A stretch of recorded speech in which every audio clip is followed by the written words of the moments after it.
ಈಗಾಗಲೇ ನಾನು ಬಹಳಷ್ಟು ಜನ ಇದು ನನ್ನ ಪ್ರಶ್ನೆ ಕೇಳಿದ್ದಾರೆ. ರಾಜಕೀಯ ಒಂದು ಒಳ್ಳೆಯ ವ್ಯವಸ್ಥೆ. ಇವತ್ತಿನ ಪ್ರಜಾಪ್ರಭುತ್ವದಲ್ಲಿ ಜನಸಾಮಾನ್ಯರಿಗೆ ದೊಡ್ಡ ಮಟ್ಟದಲ್ಲಿ ಅವ್ರಿಗೆ ಸಹಾಯ ಮಾಡಬೇಕಂದ್ರೆ ಅದು ನೀತಿ ನಿಯಮ ಮೂಲಕವೇ ಮಾಡಬೇಕಾಗುತ್ತೆ. ನೀತಿ ನಿಯಮಗಳನ್ನು ರೂಪಿಸುವ ಮೂಲಕ ಅವ್ರಿಗೆ ಒಂದು ಒಳ್ಳೆಯ ವ್ಯವಸ್ಥೆ ಸೃಷ್ಟಿ ಮಾಡಿಕೊಡ್ಬೇಕು. ಇವತ್ತಿನ ಪ್ರಜಾಪ್ರಭುತ್ವ ವ್ಯವಸ್ಥೆಯಲ್ಲಿ ಜನರ ಜೊತೆ ಅಧಿಕಾರ ಇದೆ. ತಾವು ತಮ್ಮ ಮತದ ಮೂಲಕ ಯಾರು ಸೂಕ್ತ ವ್ಯಕ್ತಿ ಅಂತ ವ್ಯಕ್ತಪಡಿಸ್ತೀವಿ. ಅದಕ್ಕಾಗಿ ನಾವು ಜನಪ್ರತಿನಿಧಿಗಳಾಗಿ ನಿಮ್ಮ ಆಕಾಂಕ್ಷೆ ಮೇರೆಗೆ ನಾವು ಕೆಲಸವನ್ನು ಮಾಡ್ತೀವಿ. ಅದಕ್ಕಾಗಿ ಇದು ಒಂದು ಒಳ್ಳೆ ವ್ಯವಸ್ಥೆ. ನಮಸ್ತೆ ಸರ್, ನನ್ನ ಹೆಸರು ದರ್ಶಿನಿ. ಸರ್, ನೀವು ಇಂದಿನ ಯುವ ಜನತೆಗೆ ನಿಮ್ಮ ಕಿವಿ ಮಾತು. ಯುವಕರಾಗಲೇ ಇರಬೇಕು. ನಮ್ಮ ಬಂದು ಕೆಲಸವನ್ನು ಮಾಡಬೇಕಾಗಿದೆ, ಪರಿಶ್ರಮ ಮಾಡಬೇಕಾಗಿದೆ, ತುಂಬ ಆನಂದಿಸಬೇಕಾಗಿದೆ. ಒಂದು ಒಳ್ಳೆ ಭವಿಷ್ಯ ಕಟ್ತಾ ಇರೋದು ಬರೀ ತಮ್ಮ ಒಂದು ಇನ್ನೂ ನೀವು ಹೆಚ್ಚಾಗಿ ನೀವು ಪರಿಶ್ರಮ ಮಾಡಬೇಕು.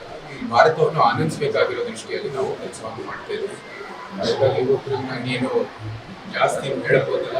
ನೀವು ಹೋಗ್ತಾ ಇರುವಂಥದ್ದು ಮಾರ್ಗ ಒಳ್ಳೆಯ ಮಾರ್ಗ. ಇದೇ ರೀತಿ ಮುಂದುವರಿಲಿ.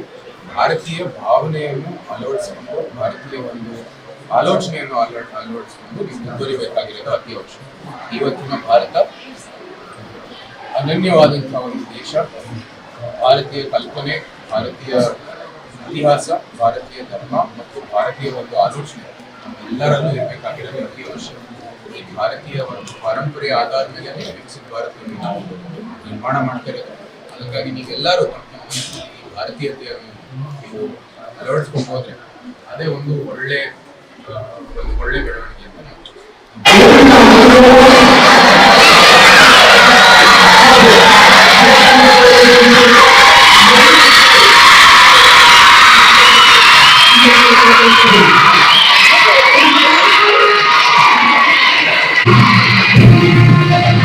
ನಮ್ಮ ದೇಶದ ಅಭಿವೃದ್ಧಿ ಇದರಲ್ಲಿ ನಮ್ಮ ಪಾತ್ರ ಏನೆಂಬುದನ್ನು ಸವಿಸ್ತರವಾಗಿ ಮಾನ್ಯ ಸಂಸದರು ತಿಳಿಸಿದ್ದಾರೆ. ಈಗ ಮಕ್ಕಳ ಜೊತೆ ಸಂವಾದ. ಮಕ್ಕಳು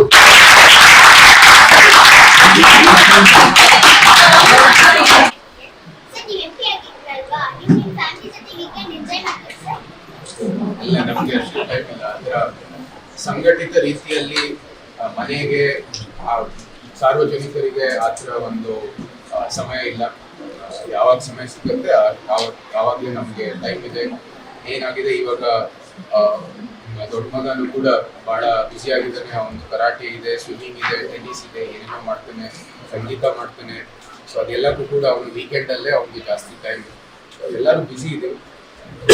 ಸಾಮಾನ್ಯವಾಗಿ ನಿತ್ಯ ಫಲಾರ ಅಥವಾ ಊಟ ಯಾವುದೋ ಒಂದು ಜೊತೆಗೆ ಮಾಡುವಂಥದ್ದು ಒಂದು ಪದ್ಧತಿ ಯಾವುದೋ ಮಾಡಿದ್ವಿ. ಯಾವ್ದಂತ ಹೇಳಕ್ಕಾಗಲ್ಲ. ಯಾಕಂದ್ರೆ ನಮಗೂ ಕೂಡ ತಕ್ಷಣ ಏನೋ ಒಂದು ಕಾರ್ಯಕ್ರಮ ಇರುತ್ತೆ, ಇಲ್ಲಿ ಒಂದು ಮೀಟಿಂಗ್ ಇರುತ್ತೆ, ಏನೋ ಒಂದಿರುತ್ತೆ. ಸೊ ಅದು ಸಂಘಟಿತ ರೀತಿಯಲ್ಲಿ ಏನೂ ಇಲ್ಲ. ಆದರೆ ದಿನಕ್ಕೆ ಒಂದ್ಸತಿ ಆದರೂ ಒಂದು ಊಟ ಜೊತೆಗೆ ಮಾಡೋದು, ಕುಟುಂಬ ಸಹಿತ ಒಂದು ಊಟ ಮಾಡೋದು ನಾವು ಪ್ರಯತ್ನ. ಚಿರಾಗ್ ಮೇಡಮ್ ಹಿಂದೆ. ನಮಸ್ತೆ ಸರ್, ನನ್ನ ಹೆಸರು ದರ್ಶಿನಿ. ಸರ್, ನೀವು ಇಂದಿನ ಯುವ ಜನತೆಗೆ ನಿಮ್ಮ ಕಿವಿ ಮಾತು. ಯುವಕರಾಗಲೇ ಇರಬೇಕು. ನಮ್ಮ ಬಂದು ಕೆಲಸವನ್ನು ಮಾಡಬೇಕಾಗಿದೆ, ಪರಿಶ್ರಮ ಮಾಡಬೇಕಾಗಿದೆ, ತುಂಬ ಆನಂದಿಸಬೇಕಾಗಿದೆ. ಒಂದು ಒಳ್ಳೆ ಭವಿಷ್ಯ ಕಟ್ತಾ ಇರೋದು ಬರೀ ತಮ್ಮ ಒಂದು ಇನ್ನೂ ನೀವು ಹೆಚ್ಚಾಗಿ ನೀವು ಪರಿಶ್ರಮ ಮಾಡಬೇಕು. ಈ ಭಾರತವನ್ನು ಆನಂದಿಸಬೇಕಾಗಿರೋ ದೃಷ್ಟಿಯಲ್ಲಿ ನಾವು ಕೆಲಸವನ್ನು ಮಾಡ್ತಾ ಇದ್ದೀವಿ. ಅದಕ್ಕಾಗಿ ಯುವಕರಿಗೆ ನಾನೇನು ಜಾಸ್ತಿ ಹೇಳಬಹುದಿಲ್ಲ. ನೀವು ಹೋಗ್ತಾ ಇರುವಂಥದ್ದು ಮಾರ್ಗ ಒಳ್ಳೆಯ ಮಾರ್ಗ. ಇದೇ ರೀತಿ ಮುಂದುವರಿಲಿ.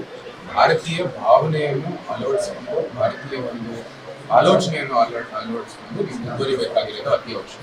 ಇವತ್ತಿನ ಭಾರತ ಅನನ್ಯವಾದಂತಹ ಒಂದು ದೇಶ. ಭಾರತೀಯ ಕಲ್ಪನೆ, ಭಾರತೀಯ ಇತಿಹಾಸ, ಭಾರತೀಯ ಧರ್ಮ ಮತ್ತು ಭಾರತೀಯ ಒಂದು ಆಲೋಚನೆ ಎಲ್ಲರಲ್ಲೂ ಇರಬೇಕಾಗಿರೋದು ಅತಿ ಅವಶ್ಯಕ. ಈ ಭಾರತೀಯ ಒಂದು ಪರಂಪರೆಯ ಆಧಾರದ ಮೇಲೆ ವಿಕಸಿತ ಭಾರತವನ್ನು ನಾವು ನಿರ್ಮಾಣ ಮಾಡ್ತಾ ಇರೋದು.